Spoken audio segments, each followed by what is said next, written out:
السلام علیکم۔ جیسا کہ آپ جانتے ہیں کہ ہم نے ایک سیریز شروع کی ہے اور اس سیریز کی کتاب کا نام ہے پاکستان کی سیر۔ پاکستان کی سیر کرتے ہوئے ہم بہت سی جگہوں پر گئے اور سیر کروانے کے لیے ہم اسما اور اس کے بھائی کے ساتھ پاکستان کی سیر کر رہے ہیں۔ سب سے پہلے ہم نے پڑھا تھا پاکستان کہاں ہے، پھر ہم اپنے پروونس اپنے صوبے پر آئے، صوبہ سندھ اور کراچی۔ پچھلی دفعہ ہم سمندر کے کنارے تھے، لیکن اس دن میں نے آپ کو بتایا تھا کہ ہم اگلے سفر پر کوئٹہ جائیں گے، تو آج ہم کوئٹہ پہنچ گئے۔ جی ہاں، ٹاپک کا نام بھی یہی ہے، یہی عنوان ہے، کوئٹہ پہنچ گئے۔ اچھا بھائی، اب چلیے سب سے بڑے صوبے بلوچستان کی طرف۔ یہاں کچھ علاقے تو بہت زیادہ سرد ہیں اور کچھ ایسے علاقے ہیں جو بہت زیادہ گرم ہیں۔ بلوچستان میں مختلف قبائل رہتے ہیں، جن میں مری، بگٹی، اچکزئی، ہزارہ، بروہی، لغاری اور بہت سے دوسرے قبیلے شامل ہیں۔ یہ صوبہ یوں تو سب سے بڑا ہے، لیکن اس کی آبادی سب صوبوں سے کم ہے۔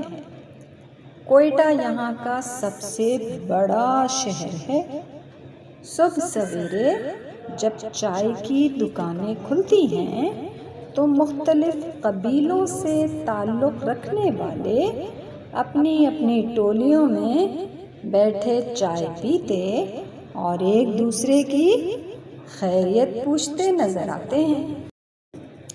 کوئٹہ کے چاروں طرف اونچے اونچے پہاڑ ہیں، ان میں کوہ مردار اور کوہ چلتن مشہور ہیں۔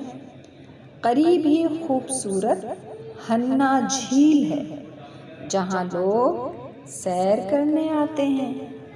اڑک کی وادی بھی بہار اور خزاں دونوں موسموں میں بہت خوبصورت معلوم ہوتی ہے۔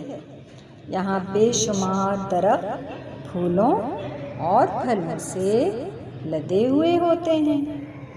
دنیا بھر کے صنوبر کے جنگلات میں بلوچستان کے صنوبر کے جنگلات رقبے میں دوسرے نمبر پر شمار ہوتے ہیں۔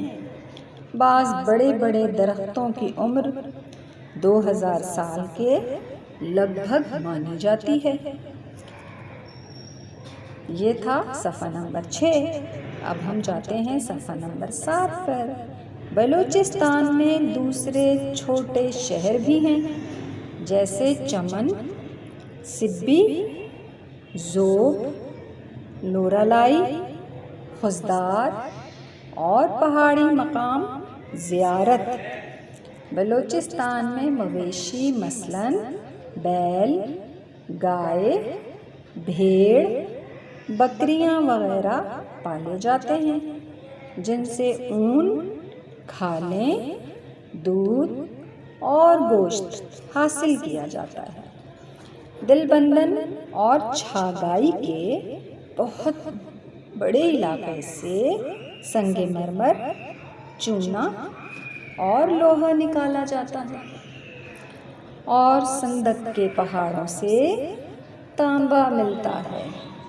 تو یہ تھا کوئٹہ کا ہمارا شہر، اور اس کے بعد اگلی دفعہ ہم آپ کو سیر کروائیں گے موئنجو دڑو اور ہڑپا کی۔ جی ہاں، اپنی ہسٹری بتائیں گے ہم تھوڑی سی۔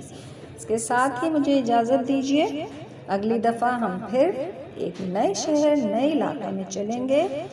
کس کے ساتھ؟ اسما اور اس کے بھائی کے ساتھ۔ اللہ حافظ، اپنا خیال رکھیے گا۔